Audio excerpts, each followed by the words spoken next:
only on CBS Atlanta News. A Metro Atlanta police officer is accused of being out of control and assaulting the citizens he's sworn to serve and protect. His behavior is so over the edge it caused a fellow officer to resign. Yet the rogue officer is still on the force. Our chief investigative reporter Wendy Saltzman breaks our exclusive investigation. This pile includes more than 500 pages of internal affairs complaints lodged against Officer Michael Hobbs. We found dozens of use of force reports brushed aside by internal affairs, including claims Hobbs is terrorizing citizens. Now we're asking the tough question, is your safety at risk?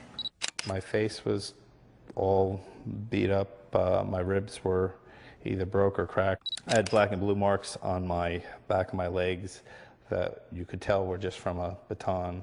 There was I think seven stitches above my one eye. These are the gruesome pictures of Brian Houlihan, bloodied and beaten at the hands of an officer who was supposed to protect him. He was out of control. Houlihan passed out in his car in a diabetic coma, this sticker warning of his life-threatening medical condition. They should have known. But the police report shows this man, Officer Michael Hobbs, arrived at the scene and wrongfully assumed Houlihan was drunk.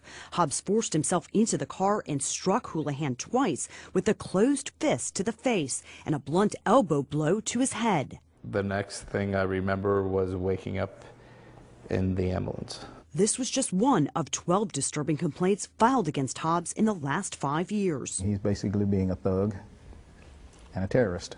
Vic Morton is a security guard. And I think he pretty much needs to be put off the force. Morton responded to a call for help at the apartment complex he protects, but ended up handcuffed and arrested for obstruction because he says Hobbs is power hungry and wanted someone to arrest. That was just plain police brutality. Will you speak with us? If you want to speak with me, be with me at work. Can you step off your property and speak with us? No, you can leave my property now. Go ahead and call 911.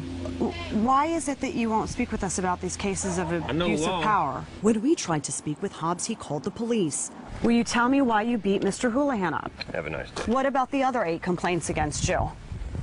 Off the property, ma'am. Police Chief Greg Porter defended his officer's actions. Have you taken any disciplinary action against Officer Hobbs? No, ma'am.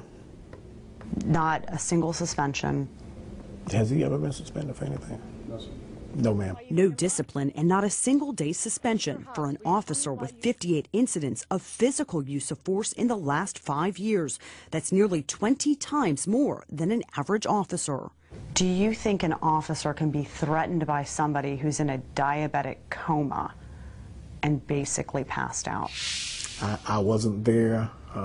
Again, there was a thorough investigation. The investigation revealed that his actions were within departmental policy and procedure. They just think they're above the law. From beatings to knee strikes and chokeholds, the chief defends what others characterize as terrorizing and an abuse of force. I am comfortable as police chief with his actions. I think he's going to continue to do this because Chief Greg Porter is going to let him do it. Possibly the most disturbing part of these records is this report from a fellow officer who resigned, citing Hobbs' over-the-top behavior as the reason why.